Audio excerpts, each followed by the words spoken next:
Merry Christmas and happy Boxing Day, everyone. Welcome to the program. I am Nifemi Oguntoye. It's been a remarkable year for Nigeria with many significant developments that have shaped the country's trajectory. From the economic developments following certain policies of this administration to the recent introduction of tax reform bills, we've seen government implement some policies aimed at driving economic growth and development.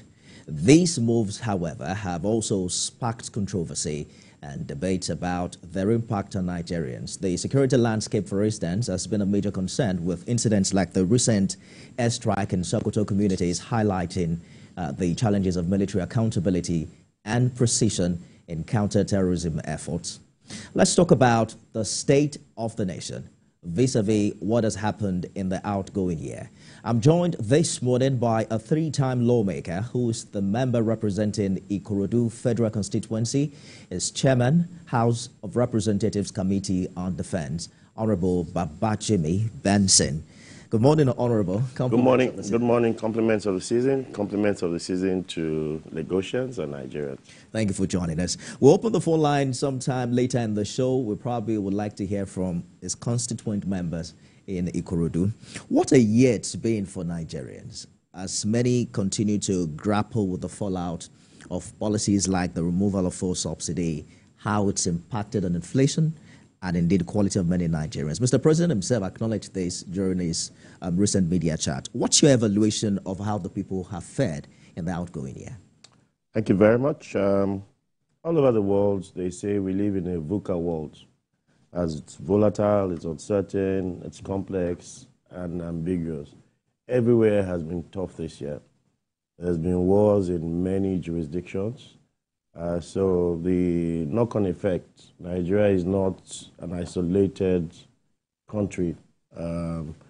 Geopolitical politics, international trade shocks would also affect Nigeria. So it's been a very tough year. It's been a year of building blocks. It's been a year of taking tough, courageous resolves. Yes. But definitely, I see a very bright light at the end of the tunnel. But I must also praise the resilience of Nigerians, their steadfastness. All this is happening, and they're not phased. They're still conquering and building bridges and breaking barriers. You know, Dirty December is an example. You know, every restaurant, every hotel, everywhere is fully booked. So there's also an ecosystem that is enabling people to be rich. But things can be better, right?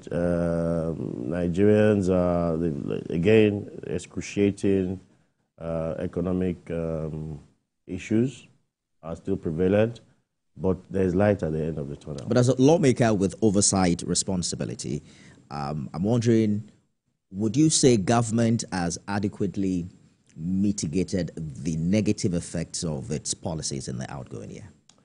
Yes, I'm sure. If you look at during the presidential contest, every presidential candidate talked about tax reforms, including Kwakwasia Group. They talked about removing, redefining the way taxes are collected in Nigeria.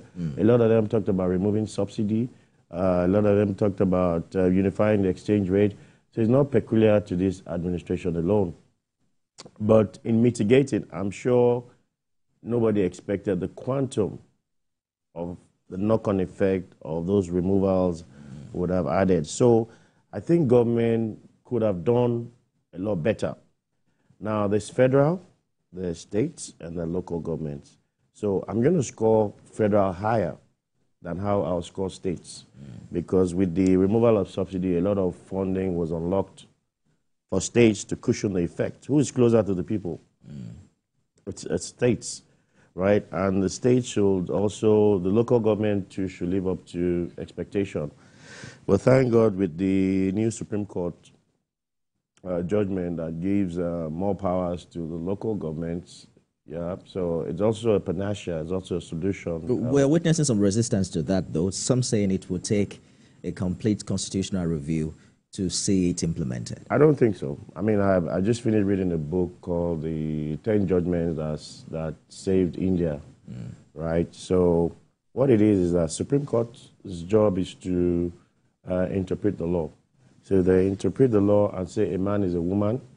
Yes, you better obey. Then you do your consequential amendments to ensure that that order is given full effect. You talked about the role of other governments like the state and local government. I've spoken to a couple of governors and their commissioners who say, you know what, this federal allocation appears more. Well, what is the value in this economy? Does that argument carry weight? I don't think so. I think that value is what you ascribe to it.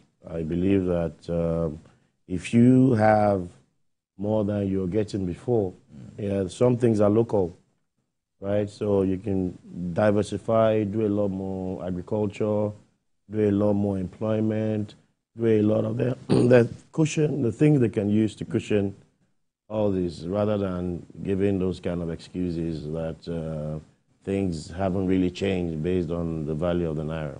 You talked about tax reform. Those bills have turned out to be one of the most controversial policies of this government in 2024. At some point, even the House had a rowdy session over the matter. What do you think made these bills so contentious? No, I expect that. You know, even during I read a book about the late sage Awolowo, when he tried to introduce free education, everybody resisted it. You know why? Because fathers were using their kids for farming, and they became extremely rich, having those kids on the ground, tilling the soil, rearing cattle and stuff like that. So when they now found out that their kids started going to school, they were no longer on the farm. So anytime Awolowo rode in his car, they started stoning him. They were not happy with him. But look at where we are today with those such innovation by him. So I also believe that the tax reform, I don't understand why anybody will resist that. You have a law that was set up in 1935 or 1930-something. We're still using it today. Do you know that a lot of GDP of countries have service as a major chunk of it? Do you know where that happens? Because there's outsourcing takes place. You can't outsource, a foreign company can't outsource business to a Nigerian company, I mean, working remotely. Because the law will say that they tax that individual, that Nigerian, and you also tax the home country where that job is coming from. So if you look at our neighboring countries, Ghana's laws are modern, you know, so they only tax the individual who's Ghanaian, they don't tax the host. And there's so much benefit in that tax. Every civil servant, from Sokoto to Zamfara to Ogun State to Imo State, every civil servant that earns the minimum wage, that's 70,000 per month, tax-free. And I'm not hearing those civil servants jubilate. I'm not hearing civil servants in Katsina, in Sokoto, jubilate and say, thank God, we've been removed from paying 13% or whatever the payee rate is in that town. So there are a lot more advantages. Perhaps speaks to, you know, the concerns of whether there were enough consultation, because many of these people you're talking about perhaps don't even understand the details of this bill. My brother, I have a different philosophy on that. You see, Section 4 of the Constitution, we practice a representative democracy in Nigeria, you know, so Section 4 gives the power to make laws for the good governance of the people to the National Assembly. So that is why they elected us. Yes, we're supposed to be their mouth, their voice. You're not supposed to be listening to people who were not elected to do the job we're doing. So I'm a parliamentarian. I should be able to carry and speak for my people. So that consultation ought to be done by the National Assembly, going to the various, but some people just muddle up the water. You know, at times I hear some parliamentarians say, oh, we have to listen to A, we have to listen to B. You might as well resign and allow governors be doing executive and legislative work as well. So I think we as a parliament should stand up and take on the responsibility that has been entrusted to us. But as we speak now, there's division even. I'm wondering how optimistic you are that these bills will be able to garner sufficient support from stakeholders, including northern governors and your colleagues from the north. No, I think there's a lot of sensitization now. I think a lot of people understand the policies more. And like I always say to them, you know, in the Bible it says that if the children ask the father for food, and would they give them scorpion? I always remind them that Mr. President was very instrumental in Muhammadu Buhari's tenure, right? The North also did him a favor and voted him 62%. Why would he want to impoverish? Yes, and the buck stops at his table. He's seen he's far-sighted. He has a microscope. He has a telescope. He knows where the country is heading to in 2025. And he feels that the silver bullet is an injection. You know, injection is a tax bill. The tax bill will probably reflate and redirect the economy. So that's what he wants to do. So I don't know why the resistance is there. And I don't know why they're not allowing the parliament do its constitutional role. I think it's absurd one way or the other. The derivation issue in the bill appears to be the most controversial, with the North saying it will be badly affected. In fact, I'm wondering how you respond to critics who say this will only favor Lagos and perhaps Rivers State. No, that's why I say they haven't. At the detriment of the that's why I say they haven't read the bill. Number one, VAT collection by the central government, the central authority, is illegal. Because if you look at the Constitution, you have the exclusive list, you have the concurrent list, and you have the residual list. Nowhere in that has VAT. So now it's a doctrine of necessity allowing VAT be collected centrally. Now, you know Governor Wike, you know how troublesome he was when he was governor. Got an appeal court judgment to say, nope, because it's not an exclusive list, neither is it in the concurrent list, it's my role as governor to collect whatever comes to my states.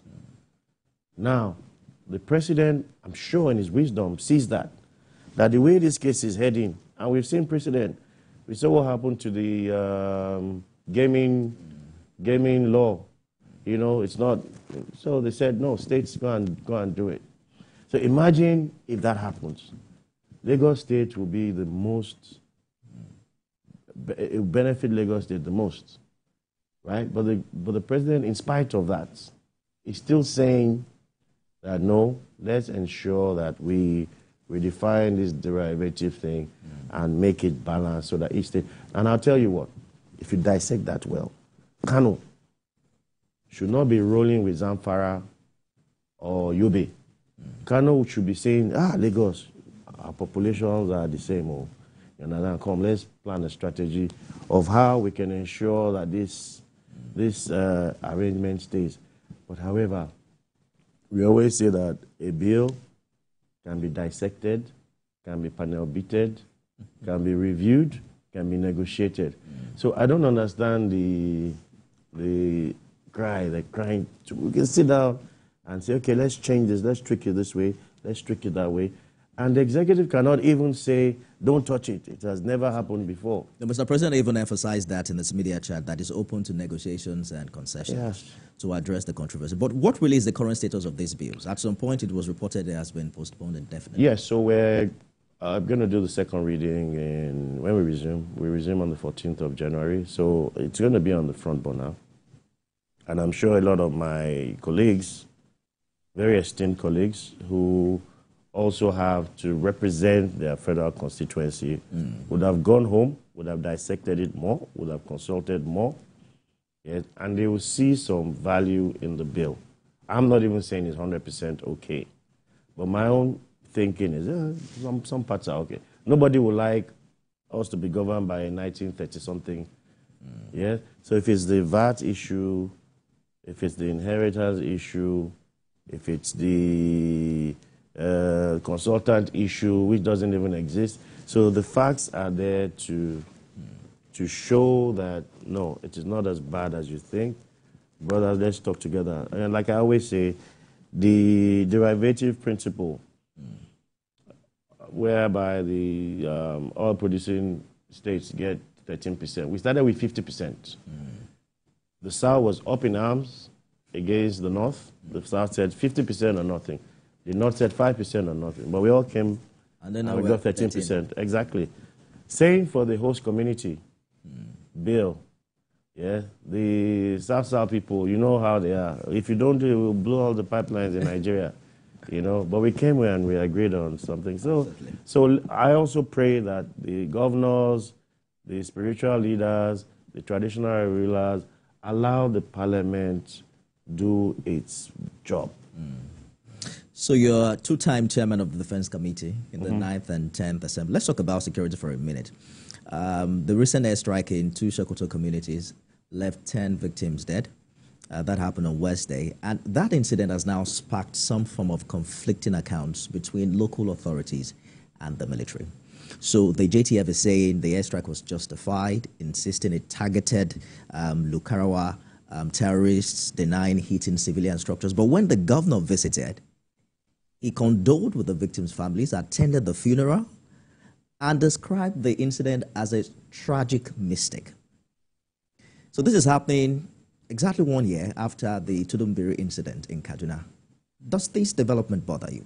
Yes, it does. And I'll give you some meetings we had. We had a meeting 2 weeks ago with some U.S. congressmen, right? So they came to us. The first thing on the burner was our human rights issues. So we did explain to them that you don't sell us weapons, you say human rights.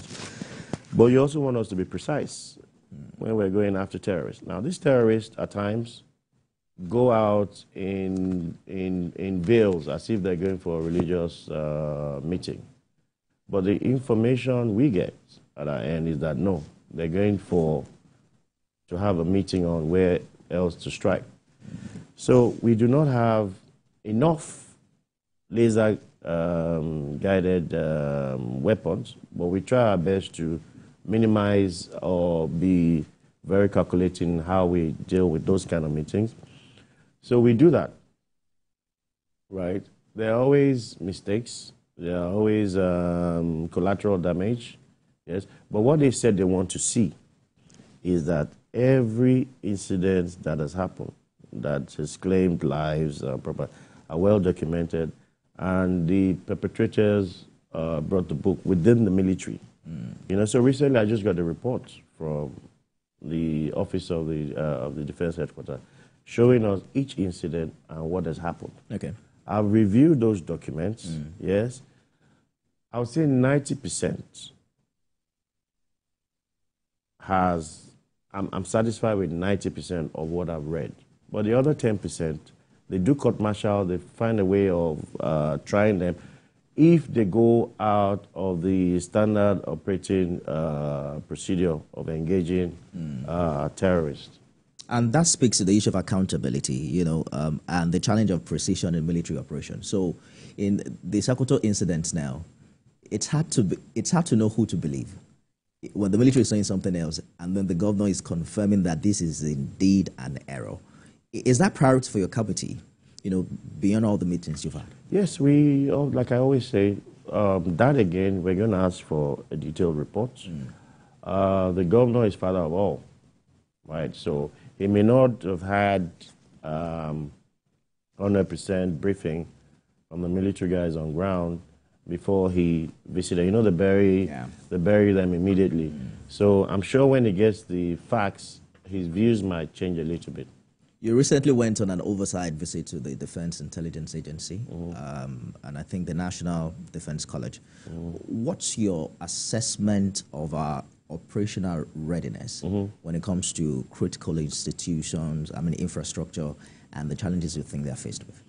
Yes, I always praise the Nigerian Armed Forces, and I praise the Nigerian government as well, because I speak to a lot of our generals, and I speak to generals that are not from Nigeria. One thing that Nigeria did, you know, Nigeria went for the Liberia War and Sierra Leone War. At that time, we took all our arsenals just to protect a brother. We flew everything to those locations. And Nigeria is the only country that liberated the country and didn't stay to enjoy the economic benefits of that country. Every other country in the world will do that. So Nigeria was a brother indeed to those two countries, right? So that is why we're where we are today, because we didn't sit down to harness the economic potentials of those countries. So when people talk about mercenaries, I always laugh, because a mercenary will come into your country, do his job, and also seek for your diamonds and blah, blah. That is their standard operating procedure, right? So in building those infrastructure, it's hard, because when we did that thing at that time, maybe the dollar was 1 to 10 naira. You know, now the dollar is $1 equals 1.7, equals 1,700. So building the arsenal back is not as easy as a lot of people think. But the defense is taking the largest chunk of our money. In 2025, 4.91 trillion. Are you saying we're still not spending enough? No, we're not spending enough. Because you need to technology, you're competing against other countries that are at war. You go to Ukraine, blah, blah, blah. Steel is scarce because Ukraine is a big steel producer. You know, so there's a lot of, and again, we want to bring down our inflation from 34% to 15%. So how do you do that? You need to secure Nigeria. You need to, you know, the PKK in Turkey, the way they found peace was a deliberate attempt. They dominated the skies. So we need to dominate the sky. We need to make sure that where our drones or our helicopters are situated, they see everything around. They see, what's it called? They can tell if somebody's hiding in the bush. Okay. So, and those things cost money. If you do a conversion of that 4.9, do a conversion into dollars, we may even not be the top spending military country in Africa, even in West Africa. Before we go to dollars, our budget is dominated in naira. Yeah. So from what we can see, look at 4.9 trillion, but 2.4 is going to health. 3.5 is going to education. Some feel that these are things that we even need more, like infrastructure. But how do you marry the need to spend more with the conversation around the more we spend on this area, the less peace we're likely to have? Because some see it as a money-making industry, and they want to keep the conflict alive so that more money can be pumped into that sector. I don't believe that. I believe that Mr. President has a bold agenda to turn Nigeria into the fastest growing economy in West Africa. So he's not going to stand by and see and throw money at people who will siphon. So he believes in the leadership of the armed forces that he's put in place. He believes they're winning the war, and we see great traction. My friends travel now from Abuja to Kaduna, which didn't used to happen before. There's relative peace around, and that's the money. There's intelligence, the drones, you know, the Earth observation gadgets that they're using. So anywhere in the world, defense costs a lot of money. You have military personnel who have to be constantly fed. I mean, they say the armed forces is the only profession that you do not spend a dime to go to grave, because they still pay for your burial and stuff like that. So it's not, it's a very expensive. All right. The 2025 budget, quite ambitious. But before we get into it, you heard the president say all of you are automatically elected. Yeah.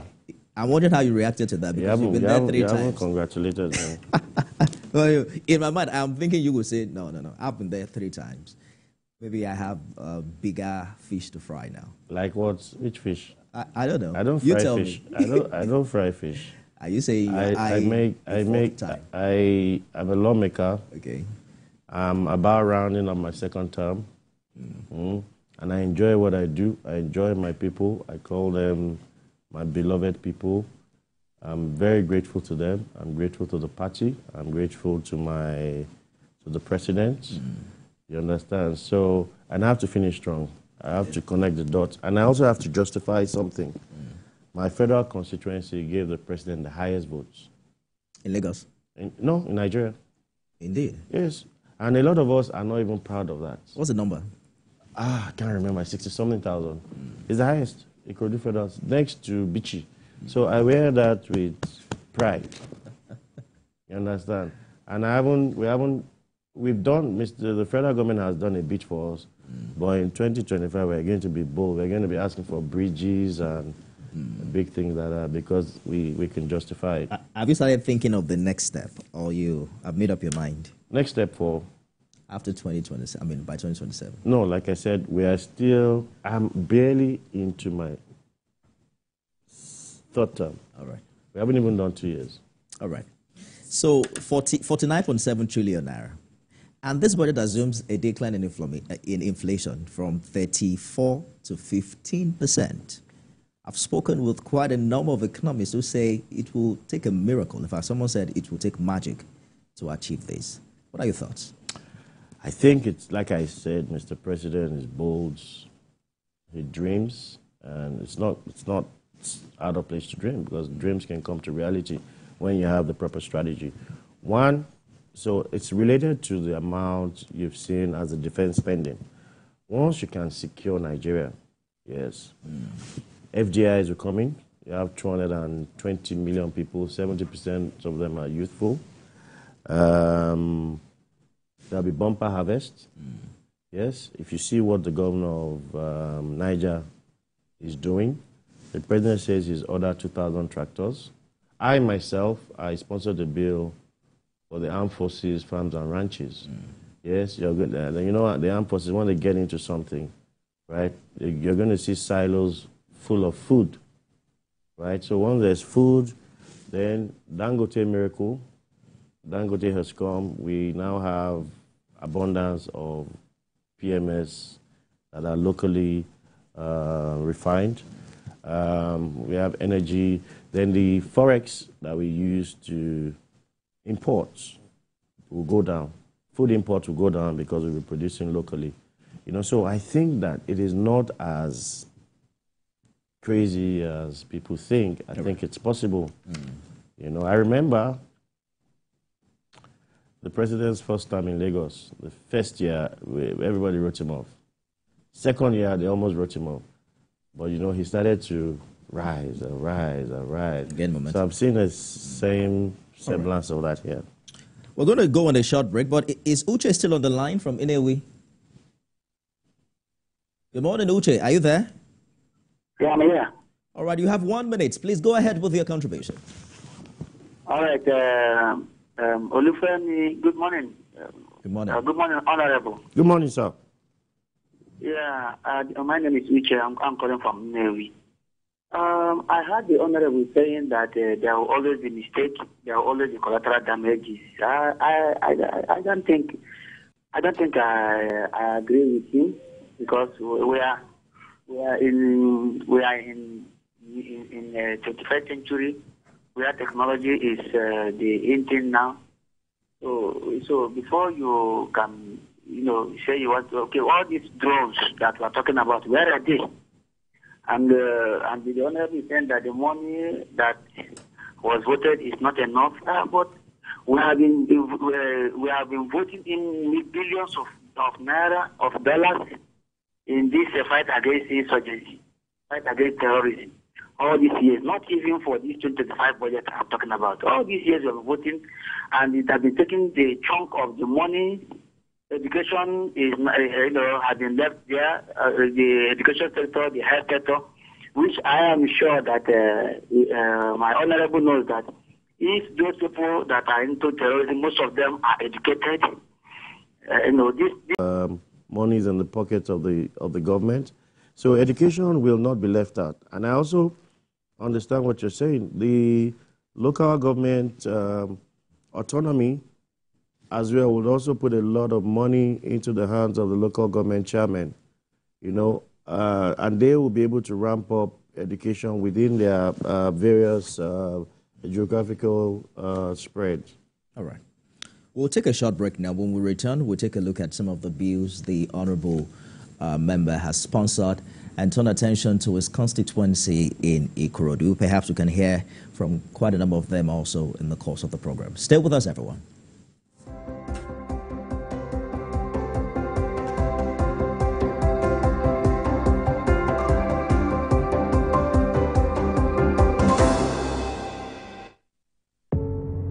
Doubt and fear doesn't occur at the canvas, it shows in the canvas.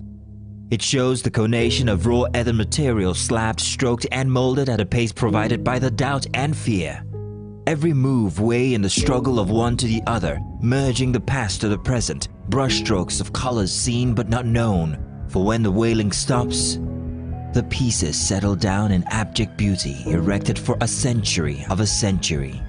Speaking, advocating, protesting as the arts are meant to be.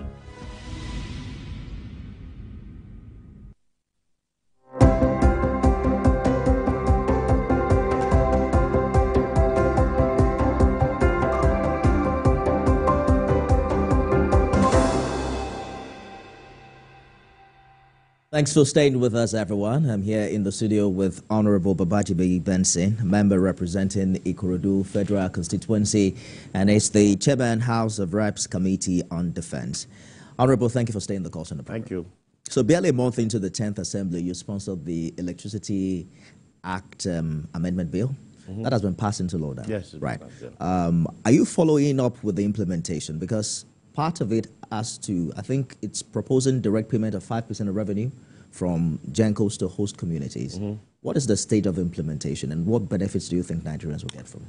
Yes, for instance, I'm from the Ikorodu Federal Constituency. We host the biggest GENCO, that's the Egbe power plant.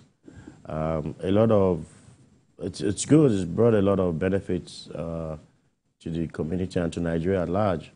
But the host communities have not really benefited because all the company does is do CSR.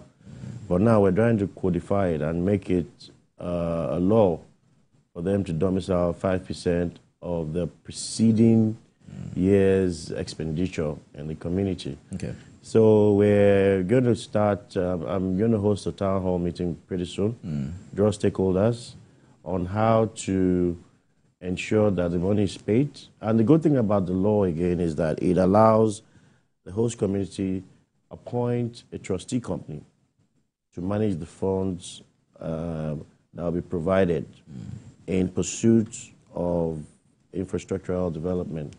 So it's something that I hope to see to fruition in the coming year. We're counting on that, and we're going to follow up also. Femi has called in from Jos. Good morning. Femi, are you there? Yes, I am here. You have 1 minute. Please go ahead with your contribution. Yes, please. My contribution goes. The fact is in form of question or advice. The honorable that is seated there. You see, the issue of security. Mostly, I can see the dimension is taken in this country has to do with the law in peace. You see, there are a lot of time these people, like the people that have been caught, the bandits, now they will now bring them, police will get them, bring them, charge them to court. Maybe they will imprison them from the prison. They will go and jump back them there. After that, they will now come and bust the prison yard and go away. Some of the repentance ones in places like Zamfara, they come, they rehabilitate them. After rehabilitating them later, they will now go back to the banditry. So it needs a very serious and stiffer punishment on issue of banditry and kidnapping. Some of these people are known. Therefore, we are suggesting, and my suggestion is this: if the House would agree, definitely you people should pass a law. There should be a court, special court, that is being in place for trying these people. And every governor should be mandated to sign, if it's a death warrant or what do you call it, is all right, sanction on those people. They should be executed immediately. I believe you made your point. Thank you for your contribution. Special court, stiffer penalty. Thank you, Mr. Femi. Again, the bigger problem is who will preside over a court to try Boko Haram kidnappers or bandits. The judiciary is finding it very difficult to find judicial officers to do that. So there's also need for special training, special protection for those judicial officers, because I empathize for them. It's one problem the military has. They catch a suspect, and you have to arraign them within a particular time. Finding the judge, the magistrate to preside over that has also been a very, very big problem. So only a few of them are extremely courageous and want to sit on cases that has those kind of terrorism connotations. There's another of your bill that recently passed second reading. It has to do with gas flaring, right? Prohibiting flaring and venting of natural gas. Walk us through what your vision is in that regard. Oh, Nigeria has one of the highest gas reserves in Africa, right? All we use now, we use crude oil, and a lot of gas is flared, right? So if we contain the gas, we can use it for so many different things. Yes, we can use it to be fire generating plants. We can LPG, LNG, and stuff. It will make Nigeria extremely more wealthy if we can harness that. So we're trying to impose penalties on companies who flare indiscriminately without permission. This flared gas, is it the same thing as cooking gas? Yes, it can be treated that way. Exactly. And Nigerians are paying from their nose to make it happen. So the thing where they Shokoto, they for Shokoto trouser. So it's for us to wear our thinking caps and make it more, put a lot more burden on the IOCs and co. Mazi Okorafor has called in from Arochukwu in Abia State. Good morning, Mazi. Good morning, Mr. Nifemi. Good morning, Chairman. Thank you. You see, they're asking the Chairman about this gas flaring. Yeah, good morning. Compliments of using. The gas flaring we are facing today in Nigeria is something that is probable. Ask yourself why. It's not costly, the gas we are using in Nigeria today. What does it take the federal government to look at those people that have done the job of chemical engineering in our university, gather them together, let them put the head together, and put that gas into use? At least it will help us. For the situation whereby we have excess gas, if anywhere otherwise, they want to very it's not heavy. And it's also very, very hazardous to human beings in terms of air pollution. We make use of even though they are environmental technology. They can solve that problem. But we're not making use of them. We sit down looking up for that's what we need for the big year in Nigeria. Now, the issue of this security we are talking about. Do you know that I'm asking the chief in the video there? What does it take Nigerian government to go to Israel? See the type of kinetic and non-kinetic storage they are using in terms of fighting security in their place. Can't we use it? Don't we have the resources? Every time we see them, we have experts in this country that can solve the problem. Train them, let them go there. Train them, we train them, and bring them back to Nigeria. Let them recruit all these boys who are doing planting. They will see that fighting security. Now it's time for dry season farming. And we are not making use of it. When we start complaining, food insecurity. What are we doing now that dry season farming that everywhere nothing is happening? We are waiting for any season. Does it make sense? It doesn't make sense. My brothers in the studio, we have all it takes to stop that problem. But we are not making use of it. Thank you. Thank you, Mazi, for your contribution. Thank you for calling in. You want to react to that quickly? Yes, everything he's talked about is in the works. It started. There's dry season farming going all around Nigeria. Nigerians do train special forces locally, but it's not everything that we'll put out in the... Yeah, but the scale can be more enhanced, like you said. Let's come to your constituency, Ikorodu. I saw a story about residents commending your efforts and flagging off the Silewu Road project. However, there's an interesting twist to constituency projects, especially when you fix roads. Some have raised concerns about the impact of such projects on housing cost and affordability.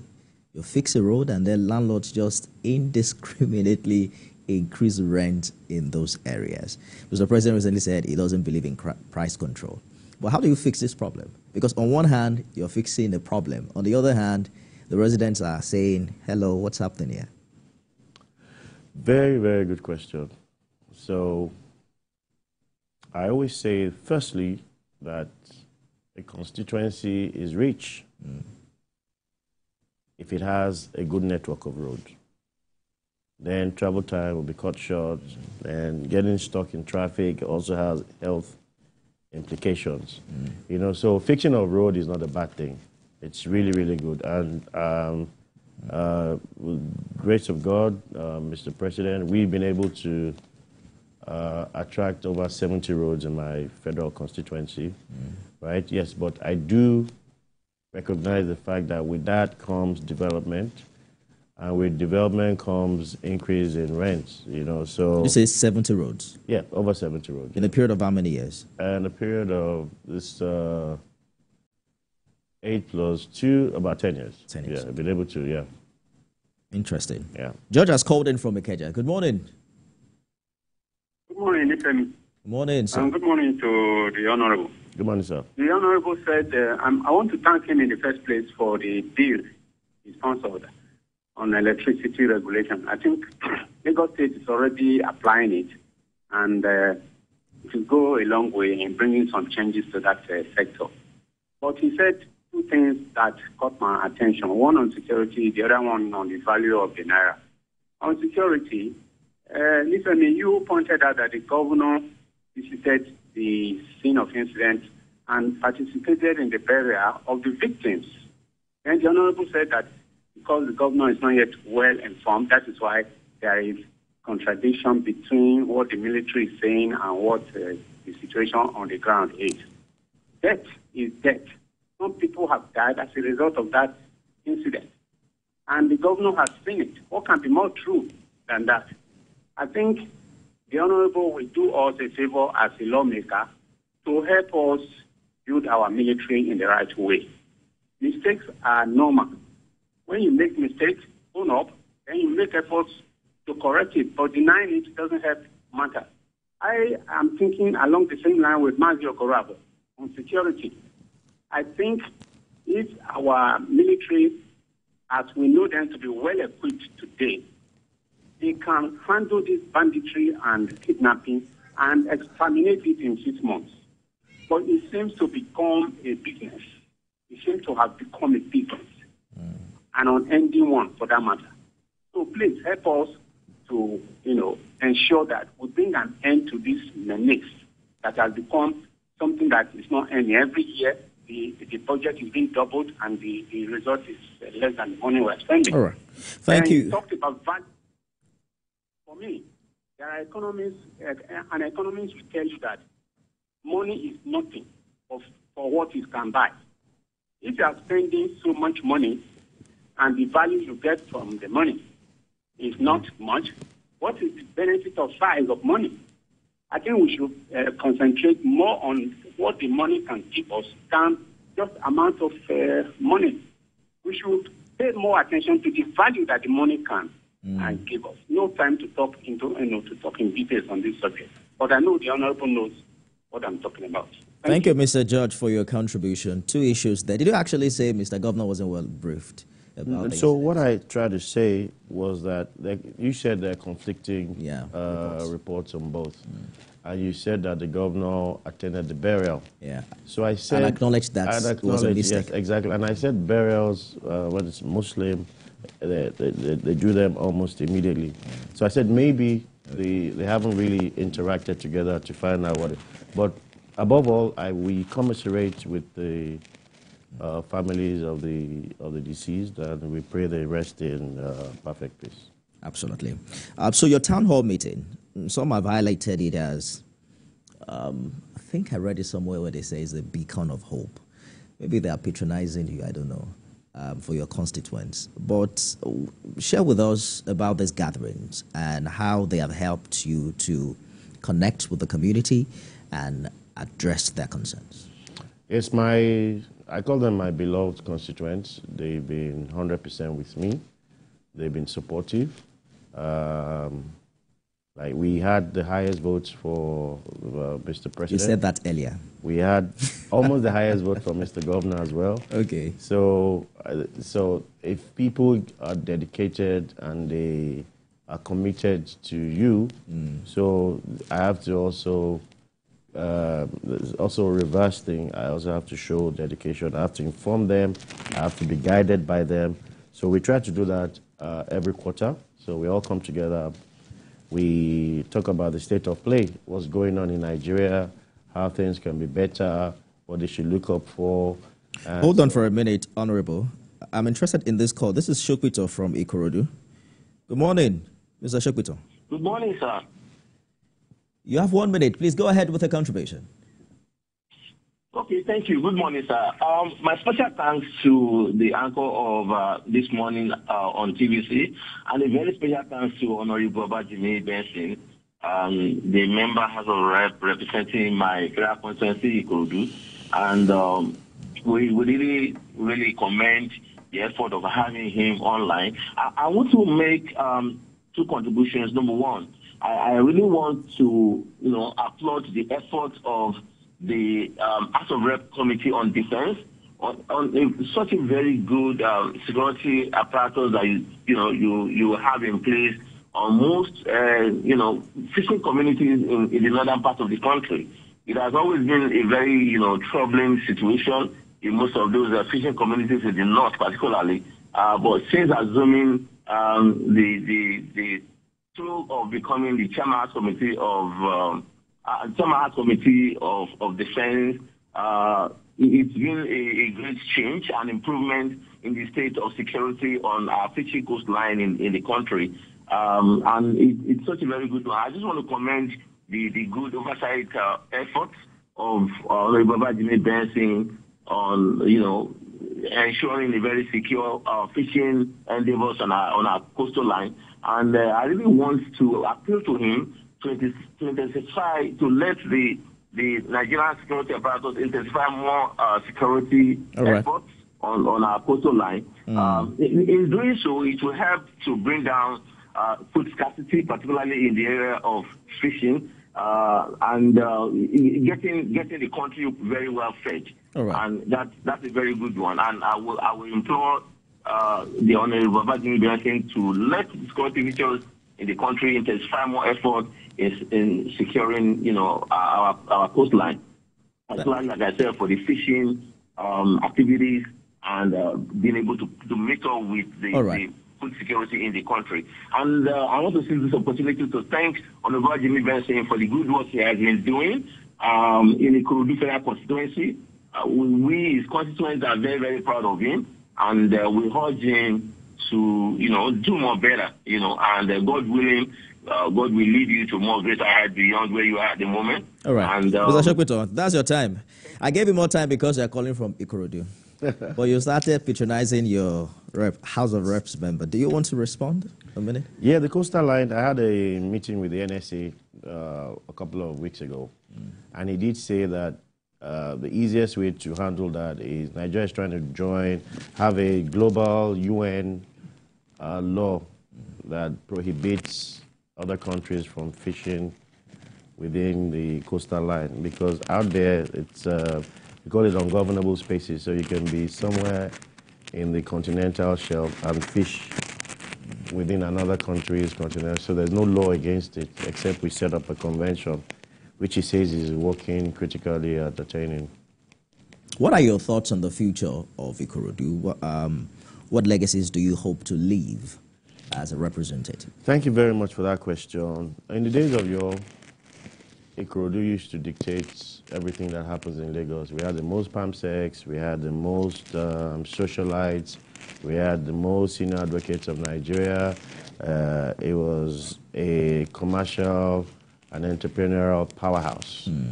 Down the years, things have dwindled, so I want Ikorodu to retain its eminence, that is good qualities offer, We have so many sound people, particularly the youth.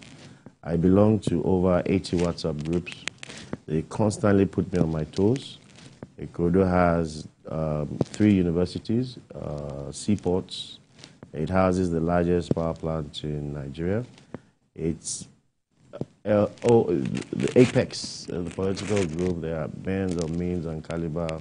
They represent Nigeria, Lagos State in the highest, you can name it. And it's also a local government of aquatic splendor, surrounded by water. So we have beaches.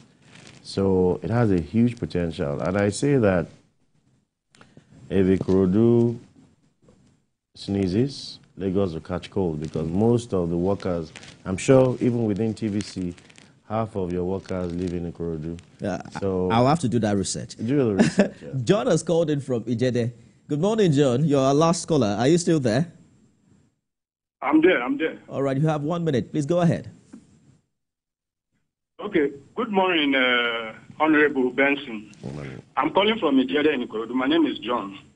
Ijede is one of the backward, sorry to use that word, one of the backward areas in Ikorodu. And to think that we have a GENCO there that services power to the nation there.